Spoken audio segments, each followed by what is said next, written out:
57 years ago, a hostile alien race called the Nonsuch invaded Earth, leaving only 5% of humanity alive.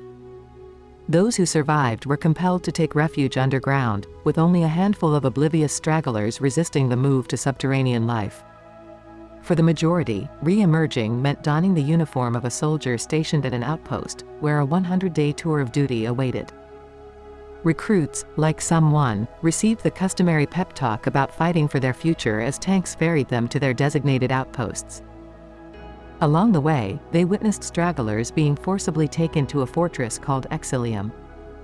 Upon reaching the Cerberus outpost, someone encountered a glitch preventing entry into the bunker. Undeterred, he climbed the stairs to the watchtower, where a DNA-activated computer greeted him to his duties, explaining tasks including upkeeping the defense circle, overseeing security cameras, and addressing stragglers. Someone reported a missing comrade to his commander, who explained the evacuation due to medical reasons. Regular reporting every 12 hours and strict operational area confinement followed. Despite a messy dining hall, someone took the initiative to clean up, arranging rations and polishing glasses. Evenings brought the ritual of reporting orders and requesting the bunker code. Outside, someone guarded against alien threats while enjoying a solitary cigarette. Nightly dreams of children dancing added a surreal touch to his routine. Days blurred together as someone adhered to the same sequence: system reminders, exercise, showers, and meals with fellow soldiers bearing a shared neck tattoo. A recurring rat intruder during meals added an unexpected twist to the routine, though someone kept it to himself. As the days passed, the monotony and isolation took their toll on someone. 2 weeks in, a surprise encounter with the rat on his stomach injected a moment of excitement. However, the fleeting joy was disrupted by an alarm signaling a Nonsuch attack near another outpost. Rushing to the balcony, someone witnessed distant explosions, learning from the computer that all stragglers rescued by the neighboring outpost had perished.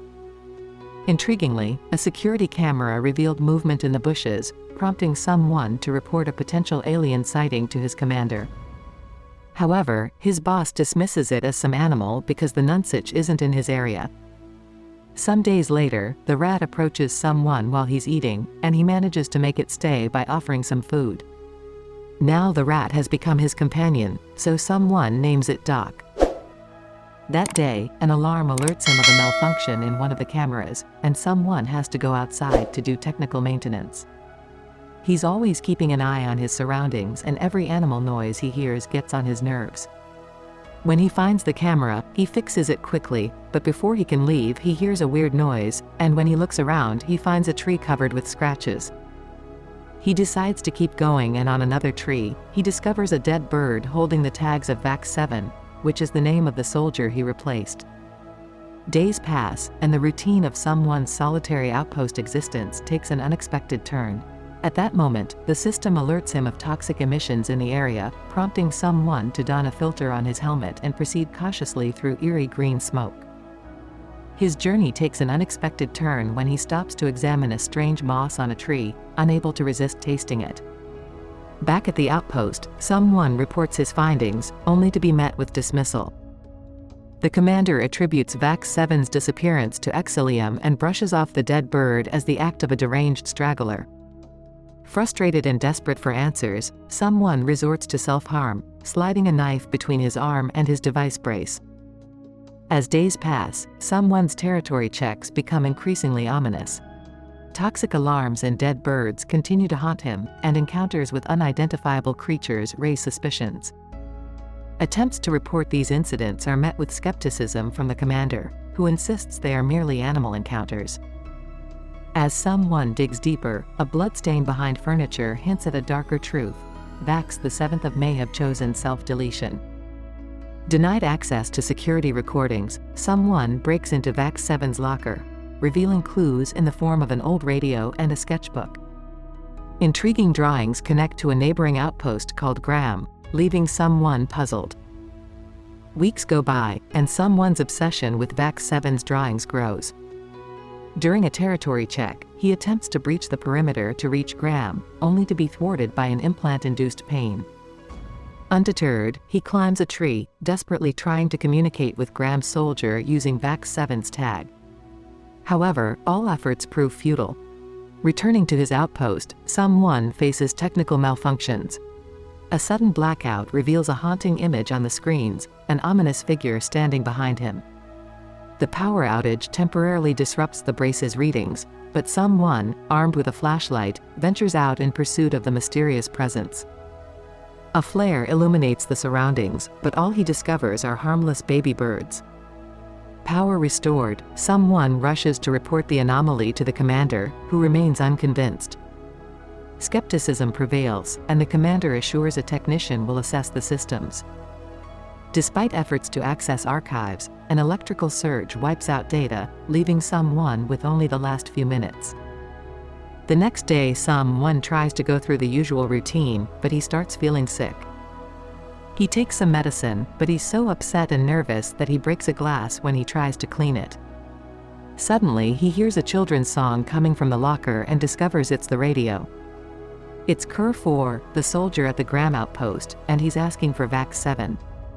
Someone tells him about the replacement and Cur 4 immediately hangs up, saying communication among outposts is forbidden.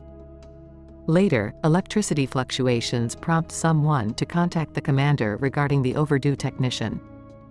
The explanation of a brutal attack on another outpost leaves someone skeptical, a seed of doubt taking root in his mind.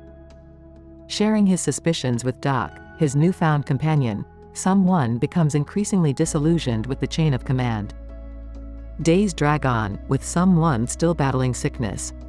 During a territory check, he encounters movement among ruins, leading him to a terrified mother and child seeking refuge. Despite his attempts to help, the ring limits and a leg implant prevent him from aiding them, leaving someone frustrated and powerless. In his vulnerability, someone confides in Doc about his dreams, a rarity in a world where dreaming is considered madness.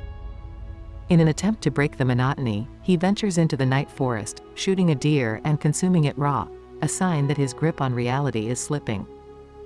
Desperation intensifies, and someone's futile attempts to reach Cur 4 through the radio fuel his anger. A rare flower sighting offers a fleeting moment of peace, disrupted by the alarm signaling toxic emissions. Without his helmet, someone succumbs to sickness, witnessing the creature and the devastation of the forest before losing consciousness. Days later, he wakes up feeling disoriented and sends a desperate message to Cur 4 about the Nonsuch infiltration. Returning to the outpost, he retreats into its perceived safety, sketching in a notebook and confiding in Doc. With only 14 days left, an unexpected alarm jolts someone, revealing the arrival of the delayed technician, Mac. The long-awaited technician, Mac, brings unsettling revelations. Recognizing familiar items like the Elvis bobblehead and the sketchbook, he claims to have been at the outpost before, painting a portrait of VAX 7 as unstable. Someone, eager for validation of his encounter with the mysterious creature, shows Mac the recording. However, Mac dismisses it as a system glitch, attributing the image to someone himself. As the walls of suspicion close in, someone is left grappling with the blurred lines between reality and the shadows that lurk within. Next, Mac checks the system and notices that the cameras in the defense ring are down, which doesn't make sense because someone just recharged them. They proceed to do a system check, and while they work, Doc climbs on the desk. When Mac sees it, he shoves it away and sends it flying. An upset someone rushes after it and talks to it until Doc opens its eyes to prove it's still alive while Mac judges him for it, saying he's as crazy as VAX 7. Furious and cornered, someone aims his gun at Mac, demanding access to the forbidden archive video recordings. Mac, underestimating someone, refuses. The standoff intensifies, leading to a physical altercation. In a surprising turn, Mac gains the upper hand, revealing a painful history with the Nonsuch aliens from his past as a soldier. Despite the wounds inflicted on someone, he manages to overpower Mac, locking him away in the bunker. After attending to his injuries and fabricating a false report to the commander, someone contacts Cur 4, who provides the access code to the archive. As he delves into the videos, a startling truth emerges: VAX 7's descent into madness, damaging the outpost's computers and causing power failures. Summoning Cur 4, someone shares a provocative theory. Nonsuch aliens might be a fabrication. He questions the existence of the extraterrestrial threat, suggesting it might be a ploy by the privileged class to manipulate soldiers into exile and control. Cur 4 dismisses someone as delusional, attempting to ease the tension with a familiar nursery rhyme, reminiscent of Vax 7's calming moments. However, someone rejects the comfort and disconnects. As someone approaches the end of his service, the strain on his sanity intensifies. In a tragic twist, the system announces the Nonsuch advancing through the northern border, pushing someone over the edge. In a fit of rage and despair, he destroys the screen and inadvertently kills Doc in the process. The loss of his only companion shatters the last remnants of someone's sanity, leading him to a surreal and naked confrontation with the impending green smoke, embracing an uncertain fate.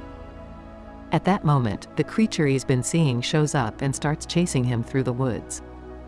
Someone finds the antlers left by the deer and uses them to furiously beat the monster up until it's dead. However, when he checks the body, someone makes a devastating discovery. This is Vax 7, whose insanity had made him go wild. Determined to uncover the truth, someone confronts Mac, accusing him of driving Vax 7 to insanity with lies. He believes that the government plans to spread fear among soldiers and stragglers. Mac, indifferent and yearning for his family, becomes pivotal to someone's quest, turning off the defense ring's power supply. Ignoring Mac's warnings about the Nonsuch, someone threatens and coerces him into revealing the procedure. After the call to Cur 4, someone abandons his outpost, leaving only a drawing of his face. With a proper burial for Doc, someone embarks on a frenzied journey through the forest, enduring the pain in his leg to disable the defense ring's power cables. As alarms blare and screens go dark, someone reaches the Graham outpost, finding it in disarray. The absence of Cur 4 and ominous signs hint at a grim fate. Ears bleeding and in pain, someone witnesses the reality he doubted: Nonsuch spaceships attacking the area due to the defense rings being down. Consumed by guilt, he flees through the forest, evading deadly projectiles. A projectile hits too close, and Mac arrives to rescue someone. The respite is short-lived, as a colossal Nonsuch appears, destroying the vehicle and claiming Mac's life. Terrified, someone continues to dodge attacks until he reaches the bunker. However, he needs a new code to enter. With determination, someone manages to get the code, narrowly escaping the clutches of the Nonsuch by locking the cell door. As the screeching of the aliens echoes in the corridor, someone's head pounds with pain. The bunker walls crumble under the assault. The final confrontation with the alien remains shrouded in suspense as someone, armed with a weapon, faces the looming threat, leaving the outcome to the imagination.